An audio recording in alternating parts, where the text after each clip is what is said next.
ချမ်းအခုမဟာဗန္ဓုလပန်းချံတွေကိုရောက်နေတာပါเนาะဒီမဟာဗန္ဓုလပန်းချံအရှိမှရှိတဲ့ဟို image ဆိုတဲ့ဒီ camera ဆိုင်လာ camera ရောင်းတဲ့ဆိုင်ကိုလာနေတာပေါ့ဆိုတော့ချမ်းဟို pocket 4ထွက်တာမှားထားတာ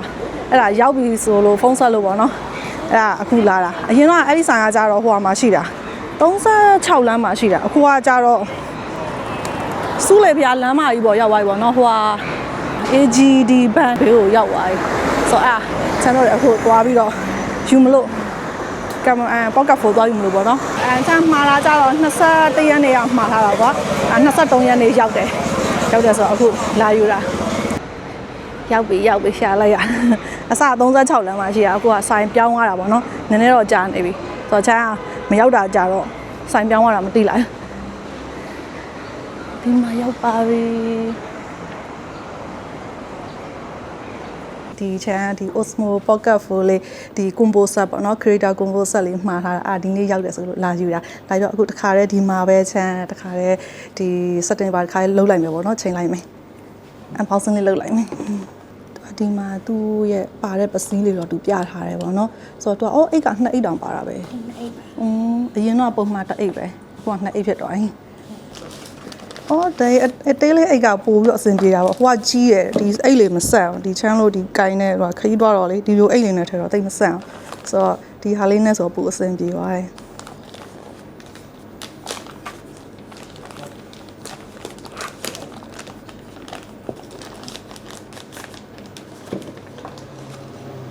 ဒါတော့အရင်တိုင်းပဲဒီအိတ်ကတော့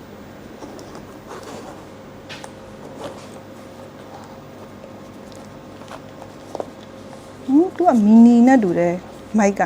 မိုက်3မိုက်3ဖြစ်သွားပြီမီနီလေးဆိုတော့ချမ်းအရင်ဟာရနည်းနည်းအတုံးကြီးကြီးပြူးပြူးပြဲပြဲကြီးပေါ့နော် pocket 3ရဲ့ဟာဆိုရင်ဒီဟာကကြတော့ဟိုဟာနဲ့တူတယ်flash နောက်ခုကသူကကြောက်ဟိုဟာမျိုးမပါတော့နော် cover ဟိုဟာတော့မပါတော့နော်ဒါပါအခွန်အမမပါတော့နော်ဟုတ်ကဲ့တော့ဒီအဲ့စာကြအိတ်တလုံးအခုထည့်ပေးလိုက်တာပေါ့နော်တော့ထိုင်းတဲ့ဟာတခုတော့ပါမယ်နဲ့တူတယ်ထိုင်းတဲ့ဟာတခုကဒါလားမဟုတ်ပါဟုတ်ဒီထဲမှာကင်မထင်းနဲ့ဟာဟုတ်ကင်မထင်းဟာကုဟုတ်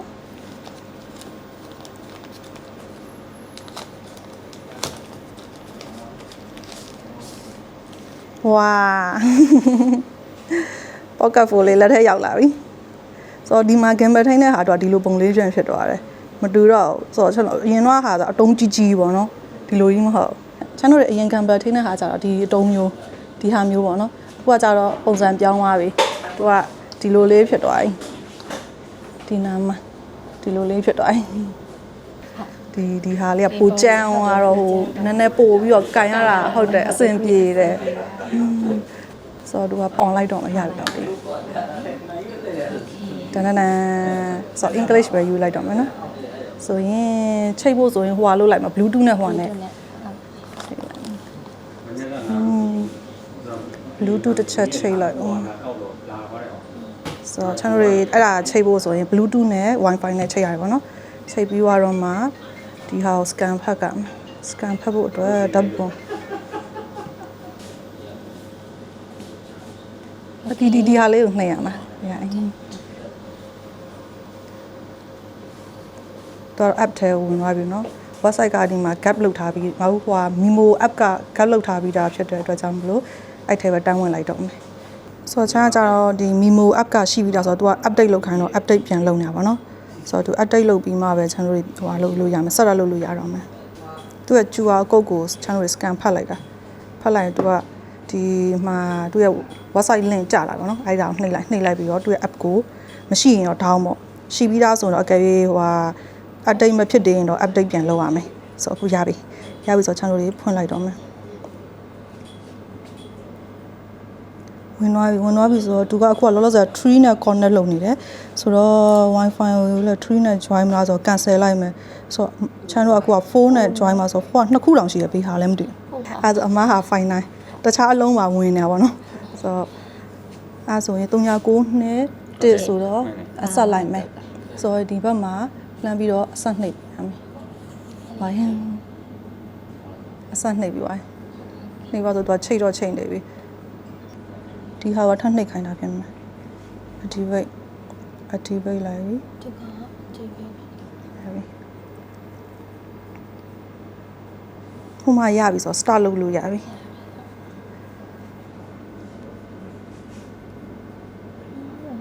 ဒါလေးကတင်ပေးတဲ့ဟာလေးဒီဘယ်လိုတောင်းလဲအားကြောင့် YouTube မှာပဲကြည့်လိုက်တော့ skip လိုက်တော့မယ်အဲဆိုရပါပြီစပြီးရိုက်လို့ရတယ်ဟုတ်ကဲ့သူကဘေးတင်က107 GB ပါတယ်နဲ့တူတယ်ဟုတ်အဲဆိုရင်ဆိုဒီမှာကျတော့တော်တော်လေးကိုလင်းသွားတာနော်ပိုမိုက်သွားကျန်တော့ကန်တော့ရောက်မှာပဲစမ်းတော့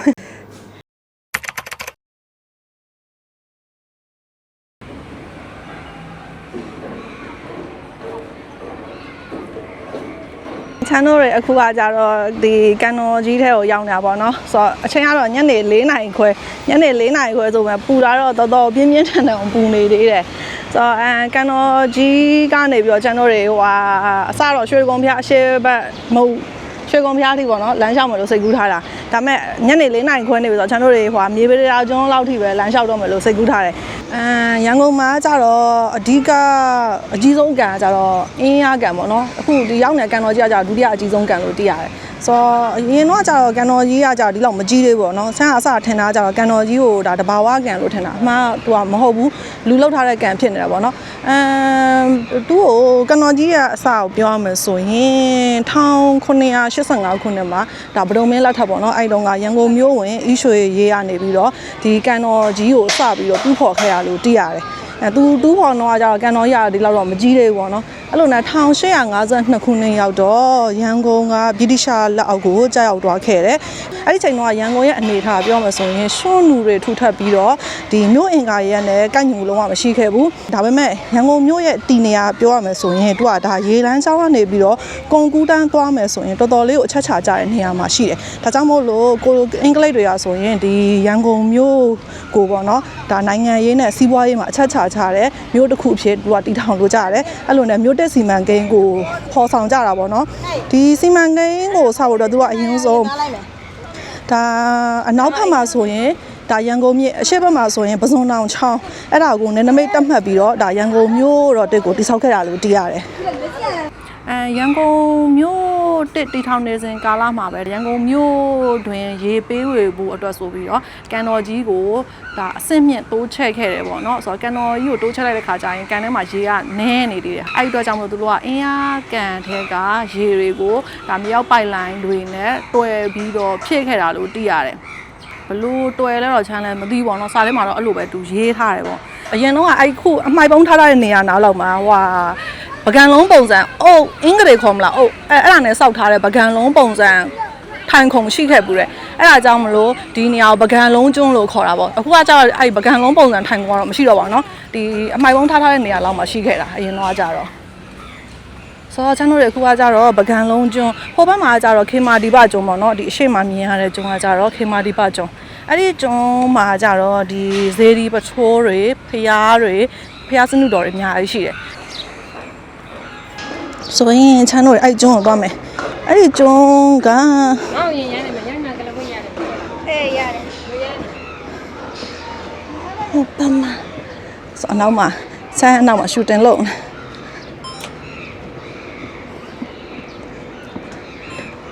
ဆိုတော့ချမ်းတို့တွေကအခုနေအရန်တာနေတဲ့အချိန်မှာလာတာတလို့သွားနေကြဝါအချိန်ကိုကြည့်လိုက်ပါအောင်မယ်4:49လဲအဲ့4:49ကိုတော့မှအချိန်ကတော်တော်လေးဟွာဖြစ်နေပြီအဲ့ဒါကိုတော့မှတော်တော်ပူးနေတယ်အံ့ဩတယ်ပူချက်ကတော့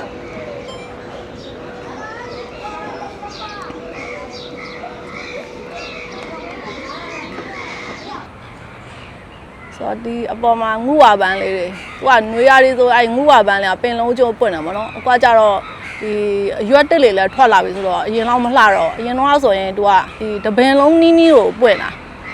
ဟိုချယ်ရီလေးလိုပဲကွာတပင်လုံးကိုဖုံးလောက်အောင်အဲ့လိုမျိုးပွင့်တာအခုကကြတော့ရွက်တက်လေထွက်သွားပြီအိုးမမစိန်မန်းတင်လေစိန်မန်းညီတယ်တော်တော်လှအရှိမကြရှင်ဦးပဂုတ်တမထေရုပ်ပွားတော့ဗောနော်ဆိုတော့ဒီမှာကြတော့ဒီမြတ်စွာဘုရားဆင်းလူတော်တွေနောက်ပြီးတော့ဇေဒီအများကြီးရှိတယ် ဆိုတော့အဲ့ဒီမှာလူတွေကလာပြီးတော့တန်ရှင်းရေးလာလုပ်ပေးကြတယ်ဖျားဟိုတောက်တော်ရေးလေးလာကတ်ကြတယ်ပန်းလဲတာတွေအဲ့လိုမျိုးတွေလုပ်ကြတယ်ပေါ့နော်ဆိုတော့ဒီအပေါ်မှာတစ်ချက်တောင်းလိုက်အောင်မယ်ပုံ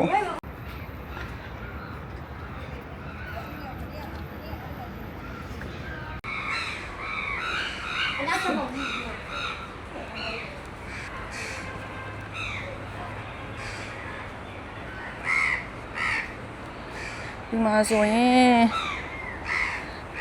စေးဒီဆိုတော့ခြံတစ်ခါလေးကြာရင်ဒီမှာလာပြီးတော့ဖျားရှခုဖြစ်တယ်ပေါ့နော်ဒီစေးဒီပါဟိုမှာကြည့်ပါအဲ့ဒီငူဝါပင်ကပို့ပြီးတော့လှကားတွေပို့များဒါငူဝါတက်ပြီးတော့မလှတော့အယောင်လဲပြောင်းသွားတယ်တက်ပြီးတော့ဝါထိန်ထိန်လေးမဟုတ်တော့ပဲအဝါအနုဖြစ်သွားတယ်အရင်တော့အဲ့လိုလည်းမဟုတ်အယောင်လေးကအစလုံးဝဝါထိန်ထိန်ဆိုဒီမှာငူဝါပဲလှတယ်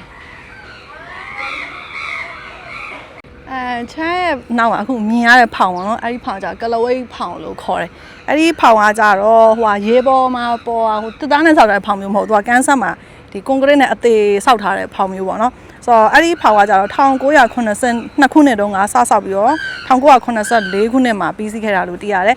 ဒီဇိုင်းကကြတော့ဘီတုကာပညာရှင်ဦးငွေလှိုင်ကဆွဲပေးခဲ့တာပေါ့နော်ဒါဦးငွေလှိုင်အောင်ဆိုရင်ဒီဖောင်ကိုဒီဇိုင်းဆွဲဖို့အတွက်ဒါတာယာဝရီမင်းလက်ထက်တုန်းကရှိခဲ့တဲ့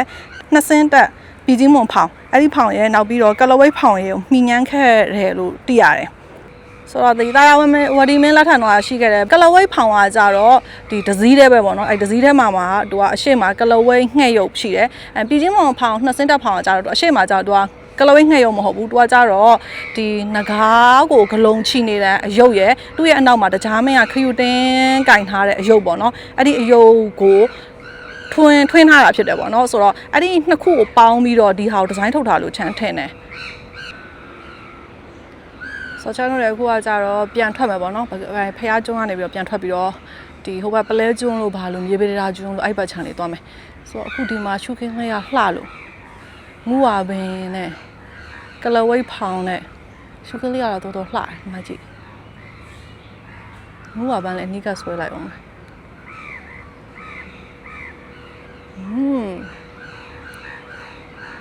တို့ကလေချန်စခရင်မှာကြည့်လိုက်တာလေအပြင်ကအယောင်နဲ့ဒီစခရင်မှာပေါ်တဲ့အယောင်တွေကလုံးဝတသားလေးကြာတယ်အယောင်မှန်တယ်ပေါ့နော်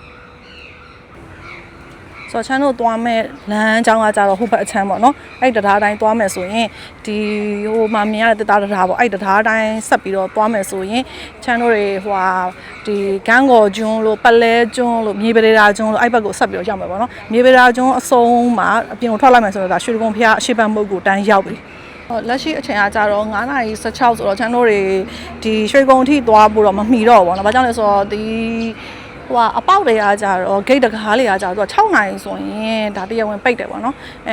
အဝင်တော့တို့6နာရီဆိုလက်မခံတော့ဘူးထွက်တာတော့ထွက်လို့ရသေးတယ်ထွက်တာတော့6နာရီခွဲ6နာရီ45အထိလောက်တော့သူတို့ဖွင့်ပေးထားတယ်ပေါ့နော်ပေးထွက်တယ်ဆိုတော့ချန်တို့တွေဟွာပဲမြေပရေရာကျွန်းထိပဲသွားလိုက်တော့မယ်မြေပရေရာကျွန်းကိုသွားတဲ့လမ်းမှာချန်တာဂန်းကောင်ပင်တွေအများကြီးရှိတယ်ကျွန်းကျွန်းရှိတယ်ချန်တော့အဲ့ဒါဂန်းကောင်ကျွန်းလို့ပဲခေါ်လိုက်တယ်ဘယ်လိုခေါ်လဲတော့မသိဘူးနာမည်ကတော့အဲ့ဒီကျွန်းမှာရှင့်လေးတွေရှိတယ်အဲ့ဒီမှာချန်တို့တွေရှင့်စာလဲတစ်ချက်တော့ကျွေးမယ်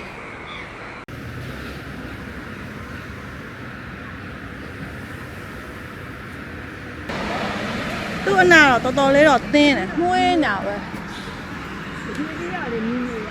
ရေတဖန်ဒီမျက်စိနဲ့ကြည့်တော့တာဟောပြီးခိုးပတ်တရားလေးကနင်းနီးလို့ထင်တာအမှန်တော့တော်တော်ဝေးတယ်ချမ်းတို့တွေအဲ့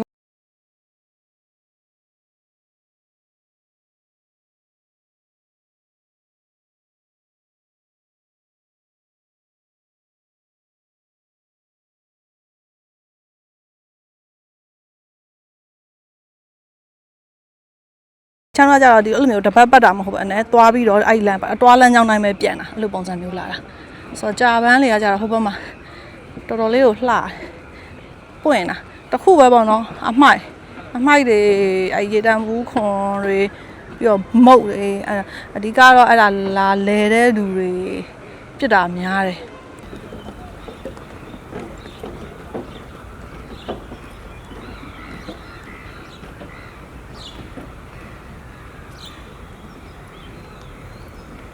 ဆိုချမ်းတို့ကကြတော့ဒီမှာ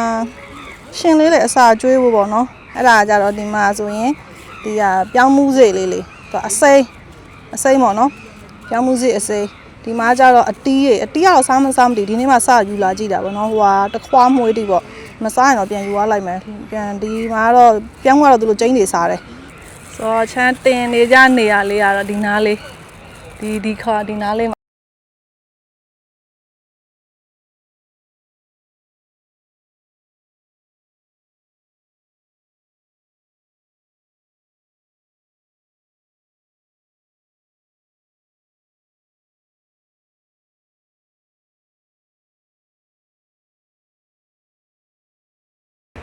ဆိုစမ်းတော့ထားကြည့်လိုက်မယ်နည်းနည်းပဲထားလိုက်မယ်အတီးလေးတွေကကြာဒီမှာဆိုရင်ချမ်းတို့တွေတခွားမွေးတီးရယ်ပြောင်းမှုရယ်အဲ့လိုထားတယ်ပြီးတော့ချမ်းဒီနားလေးမှာထိုင်ပြီးတော့စောင့်ကြည့်တာပေါ့သူတို့စားတာအမြဲတမ်းတော့ငှက်ချီးလေ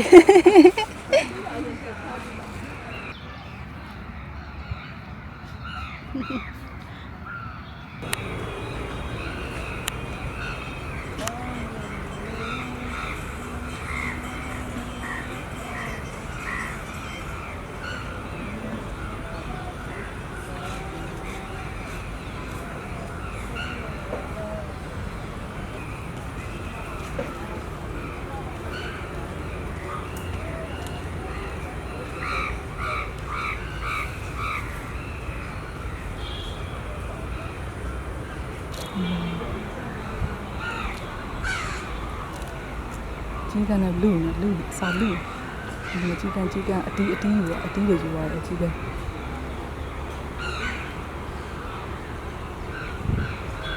အတီးကိုဖယ်လိုက်တယ်ဖယ်ပြီးပြောင်းမှုစီကိုပဲစားရတယ်လားပြောင်းမှုပဲစားအတီးမစားကုန်ဟိုအားလေးတွေရှင်းလေးလည်းမစားရဘူးသူတို့ယူရဘာလို့နည်းနည်းမှမဟုတ်တော့အပြည့်ပဲလူတီအပြည့်ပဲယူရကြည့်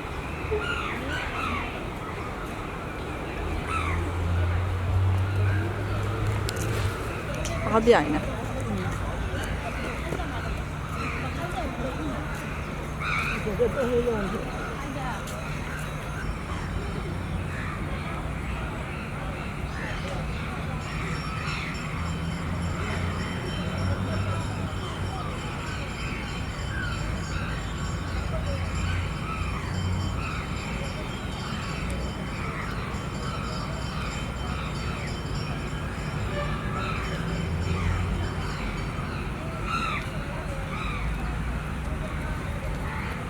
ခွာကြတော့ဟိုကလောင်ခောက်နေတာကြားလိမ့်မယ်ပေါ့နော်အဲ့ဒါကြတော့ဒီ6နိုင်ထိုးပြီးထွက်ဖို့တတိပေးတာပေါ့အဲ့ဒါခောက်နေတာဆိုတော့ဟိုဘက်ချမ်းမှာလှမ်းသွေးရတာကြတော့ဟိုကရန်ကုန်တလိမ့်ဆန်ဦးရင်ဒီကနေတွားမယ်ဆိုတော့ရန်ကုန်တလိမ့်ဆန်ဦးရင်ပေါ့နော်အဲ့ဘက်မှာရန်ကုန်တလိမ့်ဆန်ဦးရင်ကကြတော့သူက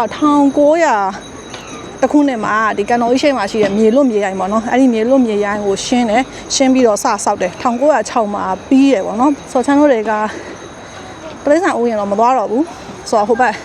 ကျွန်းမြေပရေတာကျွန်းဘက်ထိပဲဆက်ပြီးတော့သွားလိုက်မယ်ဆိုတော့မြေပရေတာကျွန်းကနေပြီးတော့ဒါရွှေတကုံဖျားကိုမြင်ရတဲ့အချမ်းပေါ့နော်အဲ့ဒီချမ်းကိုတစ်ချက်ရိုက်ပြချင်လို့ဆိုတော့သူကကြာရွှေတကုံဖျားအရှိပန်းမုတ်ကိုတန်းပြီးတော့ရောက်သွားလိမ့်မယ်ဆိုတော့ဒီဘက်မှာကတပြေပူရပန်းလေးတွေလည်းတွေ့ရပါတော့တပြေပူရပန်းလေးတွေကဝါအပင်လုံးပြည့်ပွင့်လာလှရဟိုအစုပ်ကြီးတော်တော်လှတယ်တွေ့လားအစုပ်ကြီးလေးလှလိုက်တာဘောထင်းနေပြီးမှလည်းတွေ့ခဲ့တယ်အဲ့ဒါအဲ့ဒါတစ်ချက်စုံဆွဲလိုက်အောင်မယ်ဟောဒီမှာဟုတ်တယ်အဲ့ဒီမှာတပြေပူရလေအစုပ်လိုက်ကြီးတမျိုးမပါစင်နဲ့ဆိုတော့ तू ကပါဝါကိုအရင်ဖွင့်လာတယ်ဖွင့်ပြီးသွားပြီဆိုရင် तू ကဒီလိုတက်လိုက်တော့အော်တိုခလုတ်ဖွင့်ကြမလို့အလင်းပါတယ်ပြီးတော့ဒီပေါ်မှာကျ तू ကအလင်းအမှိန်အဖြူရောင်လားအဝါရောင်လားအဲ့လိုမျိုးပေါ့နော်အလင်းပြောင်းတဲ့ဟာဒီကတော့ normal ပါဒါကကျတော့အလင်းအမှိန်အလျှော့အဲ့တော့တားအလင်းဝိုင်းဒီဟာအတော်လောက်ပဲဒီအလင်းအောင်ဆို तू ကကျတော့အဲ့ဒါအလင်းလေးတစ်ချက်ဆန်းချင်လို့ तू ကအဲ့ဆိုမှောင်ရင်လဲညဘက်လဲရိုက်လို့အဆင်ပြေတယ်ပေါ့နော်အဲ့ဒီမီးလေးပါတော့ဆိုတော့ pocket phone မစိုးပါဘူး 3 ကကျတော့ချမ်းကြိုက်တဲ့အချက်ကျတော့3မှာကျတော့ဟိုကပါတယ်ဒီ battery handle အပိုတစ်ခုထပ်ပါတယ်ပေါ့နော်အကယ်၍ channel တွေခရီးသွားနေရင်လည်း battery တွင်းထားတာကုန်သွားပြီဆိုရင်သူကအဲ့ဒီ handle နဲ့ထပ်ထိုးပြီးတော့ဒီအားတွင်းလို့ရတာပေါ့အဲ့တစ်ချက်တော့ကြိုက်တယ်ဒါပေမဲ့ဒီ Pocket 4မှာအားတာချတာသူက battery ကပိုခံသွားတာပေါ့နော်သူက4နာရီတောက်လျှောက်ရိုက်လို့ရတယ်လို့သူကတော့ပြောထားတယ်ဆိုတော့ဆောင်းမချမ်းလို့အဲ့ light ပေါ့နော် light ကကြောက်ဘယ်ကနေရတယ်လဲဆိုတော့ဒီသူ့အတွက်တက်အားတွင်းကြိုးကတော့မပါဘူး Pocket 4ရဲ့ camera က battery ကိုပဲသူကပြန်ဆွဲသွားတာအဲ့ဒါချမ်းဒီ Pocket 4အခုတစ်ချက်စမ်းကြည့်နေတာပေါ့ဆိုတော့3လည်းကြိုက်တယ်4လည်းကြိုက်တယ်နှစ်မျိုးလုံးကြိုက်ပါတယ်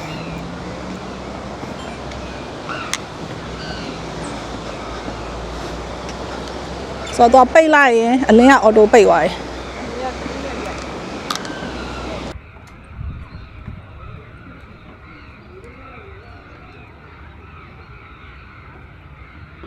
公公公公的我那边，我那边公公公公的去我们要养的。